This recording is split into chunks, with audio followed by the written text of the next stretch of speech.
Go ahead with your story. Started on that whole journey. I don't even really like what I'm doing. I was working for him, making him $100 grand a month. Yeah. And I was like, why am I not doing this myself?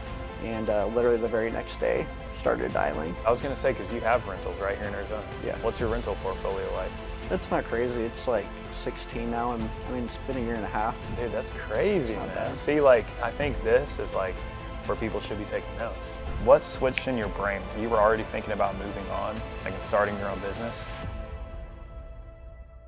Hey guys, what's going on? Welcome back to another episode of the Sales Leadership Podcast. It's your host, Brendan Whiting. Today I got my man, Christian Bowman. What's going on, man? Studio, big dog. Guys, Christian's my boy, and he's going to drop some crazy bombs today. So, 7 months ago, roughly, this guy was on the stage here at the Lions Den at Eric Klein's Hustle Summit, and he was transitioning to being a full-time entrepreneur and is now doing 100K weeks in his wholesale business. So this dude's got some crazy brain power, you know what I'm saying? And, we're going to unpack that a little bit. So first things first, dude, welcome to the show. And, just introduce yourself, tell everybody what you've been up to lately. Gotcha. Yeah, so my name's Christian Bowman. I've just been wholesaling with my own company for 7.5, almost 8 months coming up. Going back a little bit before that, been in sales for a minute, did construction sales for a number of years, and kind of heard about the whole wholesaling game. I was hoping to flip houses at one time, and watched a random YouTube video, heard of wholesaling, and kind of just went all in on that. So that's dope. Yeah. Moving quick, dog. Yep. Moving quick. Walk people through your journey, because, how old are you? 31. 31. Yep. Yeah, you look like younger than 31, but you know what I'm saying? It's the skincare. The skincare. Yeah. Skincare routine, first tip. But where did you start out at? Because you've told me your story and it's inspiring, man, how quick you kind of came up, and, your life seemingly was going from average to freaking, excelling and building a great company, pretty fast by you just you had a couple different opportunities come up in your life, right? Mm-hmm. So.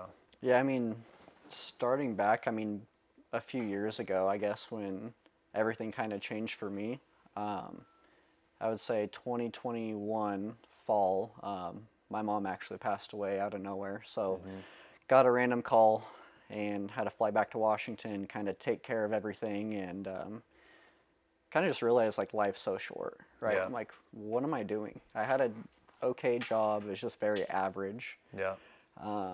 Going out drinking all the time, having fun with my friends, but didn't have any goals really. Just kind of living.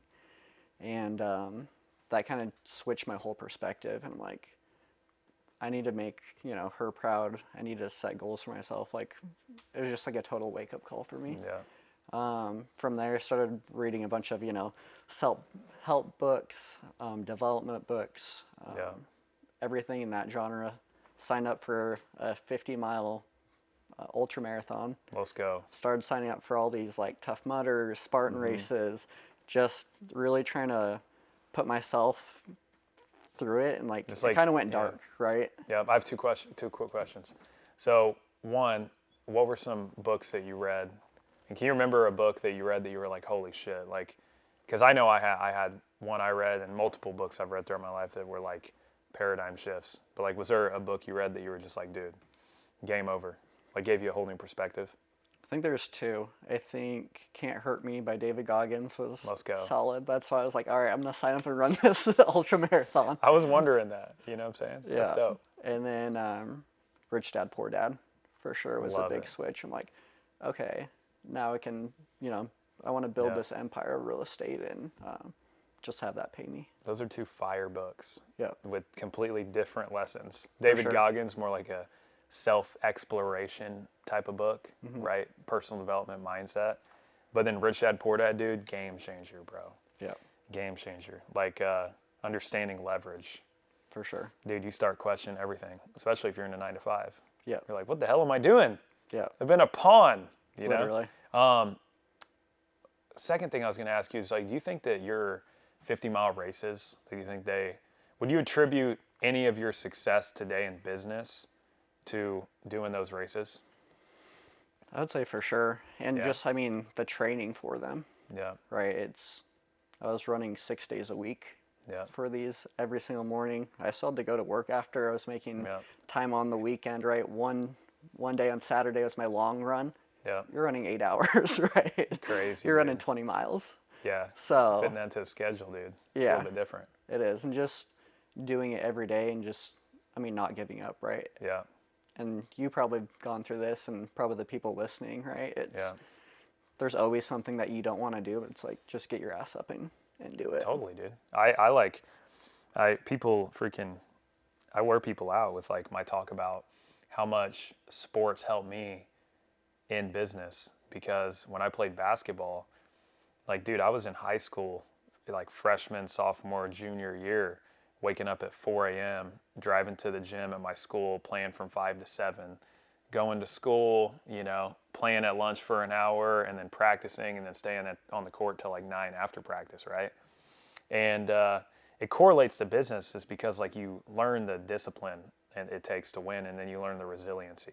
Hmm. You know what I mean? Like you probably don't. You're probably not like, dude, the ultimate like that 50-mile race like made me who I am, but it's like it taught you that the ability to stick with something till it's in. Yeah. You know what I mean? Yeah. So that's sick. But anyway, so like everybody has that moment where they lean into personal development, Hmm. and then typically shortly after that you stumble into an opportunity, a good vehicle, and a good vehicle combined with the right person Yeah. is how you get super rich, Yeah. right? So go ahead with your story. So, yeah, started on that whole journey Mm-hmm. and started looking at other jobs and opportunities, right? Like you were saying, I was like, Yeah. well, I don't want to do this forever. I don't even really like what I'm doing. I was making good money at the time, making a couple $100,000 a year, and Yeah. not bad for W-2 sales job, right?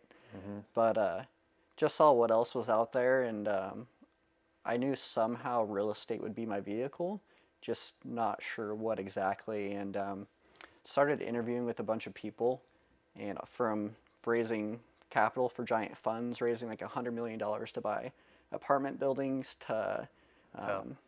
people flipping, and actually interviewed with a wholesale company and had no clue what wholesaling really was, and dove in with them and worked for somebody for a year. Yeah. Learned a lot of lessons, good and bad, Yeah. right? It's like, hey, some leadership stuff I wish I had, but really just learned how to wholesale really well. Yeah. I was working for him, making him $100,000 a month, Yeah. and I was like, why am I not doing this myself? Exactly. Right. So I kind of got Yeah. to that point and decided to go out on my own, and actually came to right here. I The was old sitting hustle literally summit. right Right there. there. That's Yeah. why we did it here. That's dope. And saw Eric Klein talk and just saw what was possible and the numbers he Yeah. was doing. And literally the very next day, started dialing. I love it, dude. That's dope. So when you were looking at real estate, right? You like sat down with a lot of different people in different vehicles of real estate, right? Hmm. What made you pick wholesale? What made you like, dude, wholesale is like where it's at? Um, I just thought the model was so simple. Yeah. Like it really is just very, very simple, but it takes a lot of work to do it. Yeah. But I just understood the whole concept where I'm like, okay, I figure out how to get leads Yeah. under contract. I know how to get rid of them and make money off of it. I get how this whole thing works. Yeah. Simple process. Very simple. Sales and marketing mostly. All sales and marketing, not even really real estate, right? That's just a product that it happens to be. Yeah. And then when you got that job, right? You got hired to work for that guy that owned a wholesale business. Was it your plan to study under somebody first? Like, why didn't you just go right into starting your own business? Was that like part of your plan, or? I really didn't have a plan yet. I've always kind of wanted to start a company, but never really knew what I wanted to do. Like, I was like, oh, maybe a marketing company, maybe this, but none of it really stuck. Yeah. And I just went in there just to learn and be like, hey, I want to build a portfolio. That was my whole goal starting out. And he had a huge portfolio at the time. So you were like, hey, if I wholesale, like these deals are going to come across my desk that are going to be like too good that I just got to take them for myself. Yeah, and I had the opportunity to start buying them myself. So that year I worked for somebody else. I bought 10 rentals working for somebody else. Wow. Yeah, I was going to say, because you have rentals right here in Arizona. Yeah. What's your rental portfolio like? It's not crazy. It's like 16 now, and I mean, it's been a year and a half. Dude, that's crazy, not man. bad. See, like, I think this is like where people should be taking notes, you Yeah. know? So I'm going to go a different direction for a minute, but when it comes to building wealth, right? I like to ask all my clients that I respect this question. When it comes to building wealth, like what do you view as like the primary investment vehicle for long-term wealth? Like do you think it's real estate? I think it's real estate for Yeah. me. Like, I like to diversify a little bit. Like, Yeah. yeah, I have a Roth IRA. I have like these little things that it's so far down the line. Like, I throw money in there every month. I don't ever look at it. Yeah. Right? It's cool. I'll Exactly. look at it in 30 years. We'll see what's in there. Yeah. But it's all playing the equity game for me in real estate. It's like, Real hey, estate. if I buy something, especially here in town in Scottsdale, Yeah. you're not really going to cash flow on it, right? Because the price of the house is so much and rents aren't Yes. at that level. But it's like, if I break even, or even if I'm coming out of pocket $300 a month, Mm-hmm. okay, I paid whatever, a couple hundred, maybe 100 grand Mm-hmm. in, say, 5 years on the property, right? Coming out of my own pocket, but Yeah. I just got 600 grand of appreciation. Exactly. It's like, if you just do that enough here in town and you can afford $300 monthly payments, I mean, it just not spending Yeah. your money on dumb stuff, right? It's like $300 isn't a Dude. crazy amount. Freaking speaking facts. I agree with you, man. Like honestly, when I look at my long-term financial play, I consider real estate a staple. Because I know like retirement accounts, like I fund my retirement account like my it's SEP IRA, right? Which I'm sure like you probably have one too, right? It's like I put money in there and I know I don't plan on ever looking at that. Like I'm just gonna wake up one day and post retirement, I imagine there might be seven figures, multiple seven figures in there. But that's not like my big play. My big play is like I think real estate. You know what I'm saying? There's just so much you can do, especially when you start playing the equity game, right? It's like, hey, I do Yeah. this 5 years, I have that 600 grand, and I can start borrowing against my own equity Yeah, and it's making more crazy. money out of it and go work with a bank and get my own money at 2 or 3% instead of, 12 from a private money lender. Mm-hmm. So you can start building super, super fast. Yeah. Now I will say, one thing that a lot of people have as a misconception is they hear all this talk and they're like, dude, rentals sound badass. Like I want to pick up a rental, but you ain't making freaking $5,000 a month, right? Like you got to have active income. And I think Yeah. that's where the whole business, like if you meet any successful person, they probably have wicked investment portfolios. And they definitely understand leverage and long-term wealth. But the thing most wealthy people are focused on is active income. Yep. Because they know that's the vehicle that's going to get you. You didn't get 16 rentals making 40 grand a year. No. Yeah, active know what I'm income saying? is number one for sure, and that's why wholesaling comes into it for me. It's like, Yeah. that's my active income. And now what I realized from starting, a year and a half ago now in total is, back then I was like, oh, I just want to build a portfolio for the cash flow, right? Yeah. You maybe break even at the end of the year. Stuff goes wrong with properties. There's vacancies. There's improvements you have to do. It's just a huge tax write-off now for me, and that's what the game is. It's like, hey, I get my Totally agree. active income as much as I can. I'm not paying anything in taxes. Yeah. Right. I have a rental in Tennessee, and when I first bought it, I didn't really understand. I was just like, oh, it's cool. It's a rental property, right? Tax write-offs was a big reason, but I was like, dude, this cash flow is going to be cool. It's like a couple $100. But like the more I look at it, I'm like, it doesn't really matter. It's like more the appreciation, like you said. So, yeah. So at what point, like you were here, right, at the Hustle Summit 7 months ago. What switched in your brain? You were already thinking about moving on, like and starting your own business? Yeah, so I already left the other company I was with, Got it. and I was like, okay, do I want to do this full time? Do I want to go back to another sales job? Because in my head, I'm like, yes, sell the highest end product, right? So I Yeah. was looking at jobs with like jet charter companies. Yeah. I'm like, okay, hey, you can sell a $23 million jet and make some good money. Yo, you right? just dropped a bomb though. Like, sell the highest thing, like highest ticket thing you can possibly find. Yeah. Dude, I've been telling all my clients lately, like, because I'll go on a podcast, somebody will be like, dude, what's the best way to make money? Like, what's the best sales tip you have? I'm like, best sales tip? Avoid selling to cheap customers and target the highest quality leads you can possibly find, and then figure out how to become the person of interest for those people. And they're like, well, what about the script? I'm like, you don't need a script if you do that, bro. Yeah. Like, that's the key, right? So, like, in selling higher ticket items, I mean, that's the play. So, but that's kind of how you're looking at it, right? Like, that's a good frame of thinking. So that's what I was kind of thinking in general, because I've done that construction, right? And you're right with selling a higher ticket. The Yeah. clients are usually better. There's less headaches, and usually they want to repeat.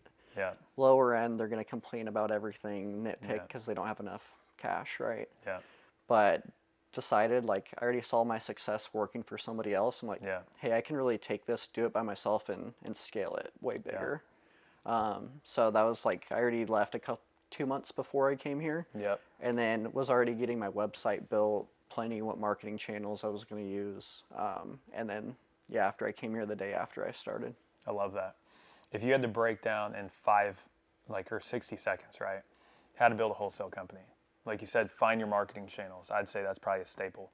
What's like the step-by-step to build a wholesale company? What do you need to look for, right? So, yeah, figure out what lead source you're going to use, right? You have Google ads, you have Facebook ads, you have cold callers, you can dial yourself.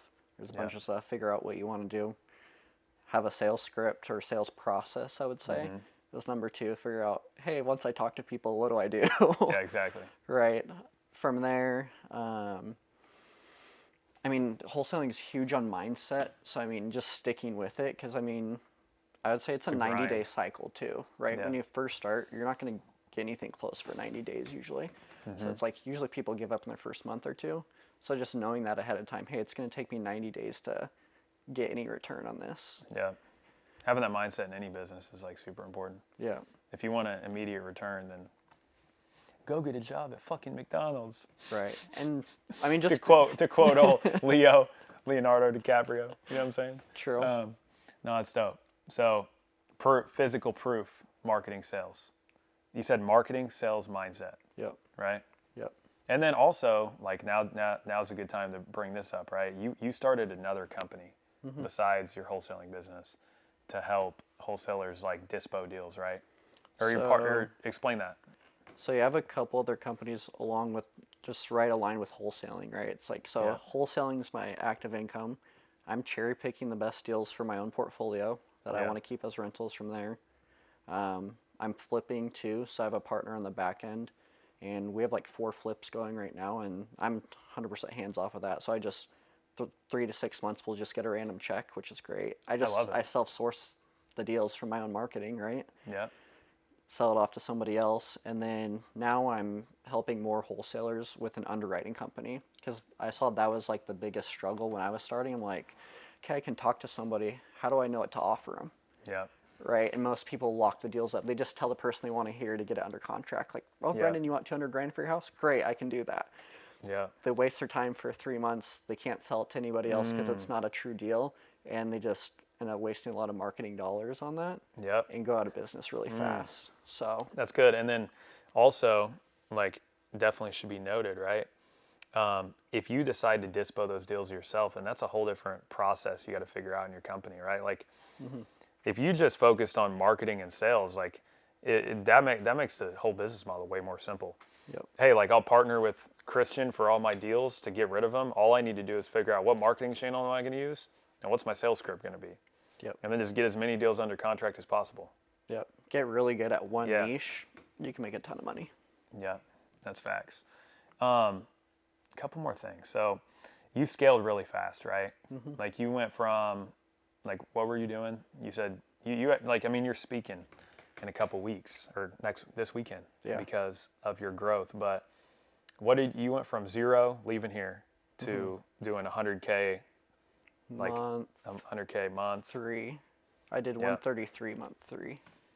Yeah, and then now you're hitting like multiple 6-figure months, right? So yeah, this month we'll hit a little over 200, and I'm building out the team and scaling and just trying to build it brick by brick correctly is what I'm doing. But scaled very, very fast. But I mean, marketing, sales, right? It's like, hey, this is a number I want to hit. You just work your numbers backwards. Okay. Yeah.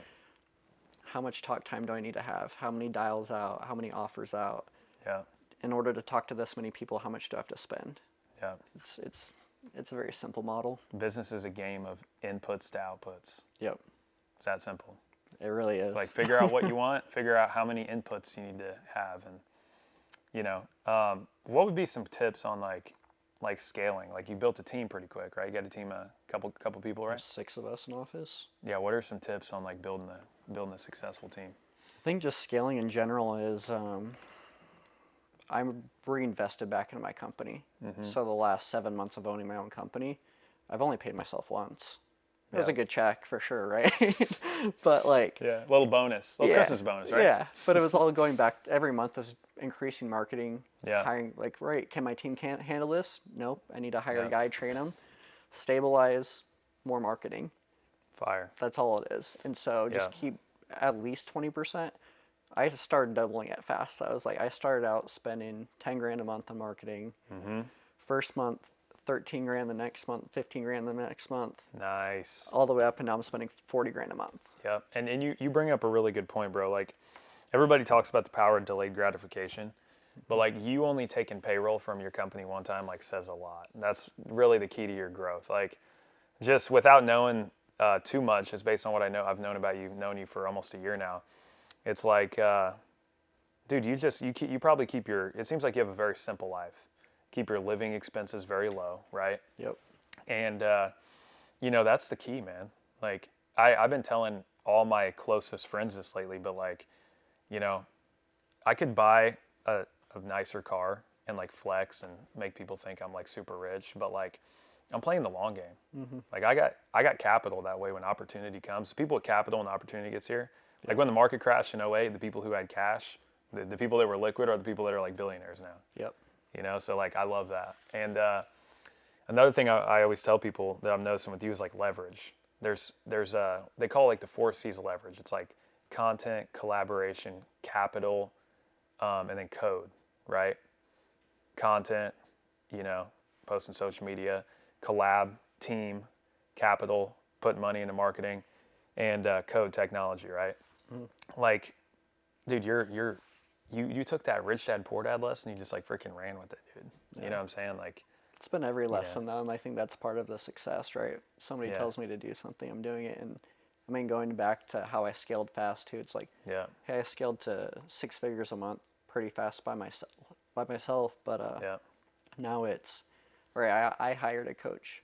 exactly. I've spent 6 figures And in the coaching. last 5 months in coaching. Yeah, exactly. Like, and it's an opportunity, right? I'm like, okay, hey, if I spend 6 figures now, I know it makes me an extra 1 million, 2 million this year. Exactly. Yeah. And coaching is like literally paying people for the blueprint is the fastest way, Yep. So that's sick, dude. Yeah. I love it. Well, last thing, like, where can people find you on like social media and if they want to reach out to you? Yeah, Instagram's just Christian C. Bowman. And yeah, if anybody's wholesaling or wants to get into it, hit me up on Instagram, and I can point you in the right direction. Let's go, man. My guy's freaking getting into, coaching people for free every quarter. He takes like a handful of people. So if you're one of the lucky ones, you want to learn how to wholesale, follow my guy. And then you also can freaking help people get rid of deals. And Yep. he's just a resource. He's just like a handsome, Christian Bale looking freaking resource for the wholesale industry. So go shoot him a follow, guys. Christian's a freaking beast. Thanks for coming on the show, big dog. Thank you. If you guys enjoyed the show today, like it, share it with a friend. We'll see you next time.